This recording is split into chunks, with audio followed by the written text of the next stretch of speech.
saraakiil ka tirsan hay'adda NISA oo hormuud u yahay taliya Xasan Hiiraale ayaa safar lug ah ku tagay deegaanada afarta tuulo gaar ahaan deegaanka Mirtaqwe iyo deegaanka Biyacadde waxaana halkaas ku soo dhaweeyay odayaal ganacsato dhalinyaro haween iyo qaybaha kala duwan ee bulshada wuxuuna kala hadlay qodobo dhowr ah oo ay kamid yihiin xoojinta amniga deegaanka ka hortagga horinta colaadaha la dagaalanka maadooriyaha sidoo kale wuxuu sheegay in tilaabo sharci laga qaadi doono qofkii lagu soo qabta dhac iyo isbaaro taliyaha oo hadalkiisa sii wata ayaa amar buuxda ku siiyay ciidanka deegaanka iyo kuwa hadda ka mid ka ah ciidanka NISA inay gudaan shaqadooda una hoggaansamaan awaamirta la faray aadan ugu faraxsanahay inaan hortiina soo istaago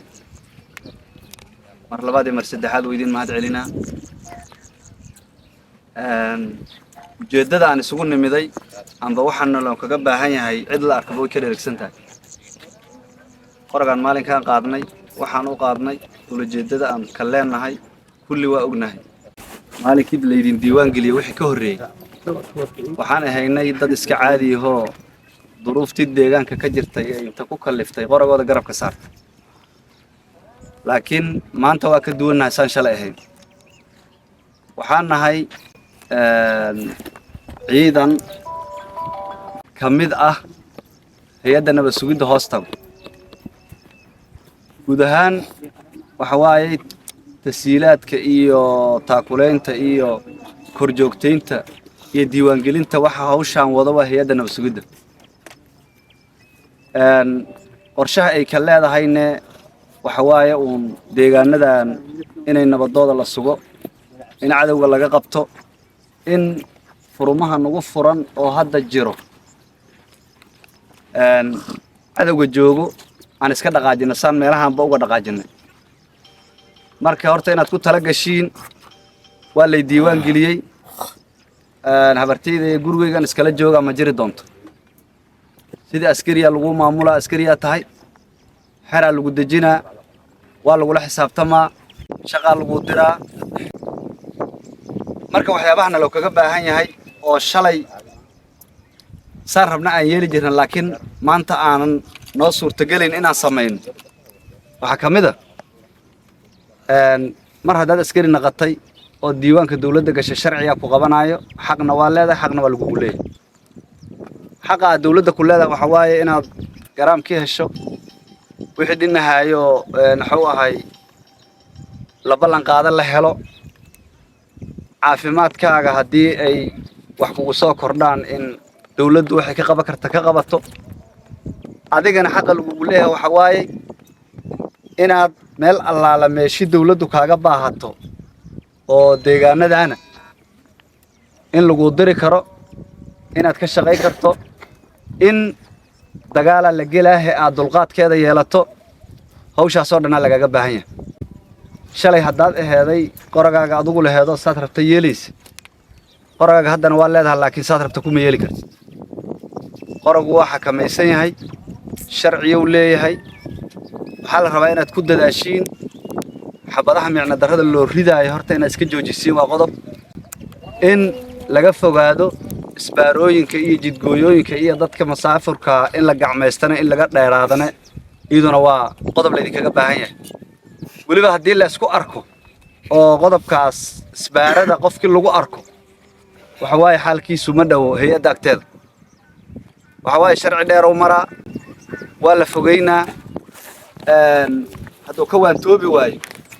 meel ilaahay ogyaha la geynaa marka horta inaan taas ka feejignaano tuugaynaana ahayn waa ogaha laakiin qof walla inay nagu soo dhex dhuumataa macquula qofka nagu soo dhex dhuumatanaan gacanta iska qabanno hadda deegaankaanu maamuluu leeyahay nidaama ka dhisan asaaba jiheeyey haddana jiheynaayo wixii ku saabsan amniga deegaanka iyo howlihiisa asaa u xil saaran daraagiskaas xashiishadda khamriga kaniiniga waxyaabaha hadda la dega deegaanadayna guud ahaan Soomaaliya waxyaabaasaa ka mid ah marka waxyaabaha nooga qorshaysan amba aan rabno inaan la dagaalano kow ayay ka tahay daraagiskaasu number 2 waxaa ka ah isbaarooyinka iyo tuuganimada iyo in dadka la dhibo anagu waxaan u taaganahay 24 saac in dadkaanu meel kasta ay joogaan shabeellada dhexe inay nabad ku noolaadaan isdhex galaan bulsho kala xiran aysan jirin qolo qolay ku duusha aysan jirin qolo walbaba ay nidaam iyo calankaas hoostiisa ay ku noolaato ayaan naloo soo diray oon u taagannahay ilaahay idankiisna haddii intaanu nala shaqayso iyo in lamida waxa waaye waa gaari karnaa deegaanadan waxaa u xil saaran ciidamadii laga qoray oo hay-addu qortay ciidamadaasaa lagu kontaroolaa tasiilaadkooda wixii ay dowladdu ugu tala gashay lagu siinaa iyagaasaana amnigiina u xil saaran marka waxaa la rabaa inaad la shaqaysiin oodan dhihina ina hebelmaa aniga wax iga qaadi karo amba ina hebelmiya aniga haddeer ii dowlayha waa kuu dowlayha ina hebel asagoo kuu dowlayha dowladdu sideeda dhanba ma ahan hebelna ma ahan heblana ma ahan waa hebel iyo heblo isu tegey gacmooda jiray wax ku gooyaan inaan gacmaha isqabsanno inaan ku talagalno inaan deegaanadayna aan wixii xun iska wada qabanno inaan si wada jira uga shaqayno inaan xumaanta la dagaalano inaan fisqiga iyo foolxumada la dagaalano maadaama dad muslimiina aan nahay diintayna islaamkuna aysan ogolayn waxyaabahaas aan ka soo sheekayno dhammaantood qofka muslimkaa xuduudow leeyahay waddo inuu maro loogu talagalay ayuu ilaahay u jeexay subxaana wa tacaala waddadii lagugu talagalay haddaad ka leexato waxa waaye xayawaankaad ka hoosta marka jidkiina loogugu talagalay oo ilaahay noo jeexay ka mid maahayn inaan qashin iyo tuugo iyo dil dhiiga muslimkoo la banaysta dhibaatadaas inaan ka shaqayno marka aan taas ku dadaalno aana la shaqayno maamulka iyo ciidamada iyo inta ay qusayso oo amnigaas iyo wanaaggaas inay ka shaqayso u istaagtay oo dowladdu u xil saartay aan la shaqayno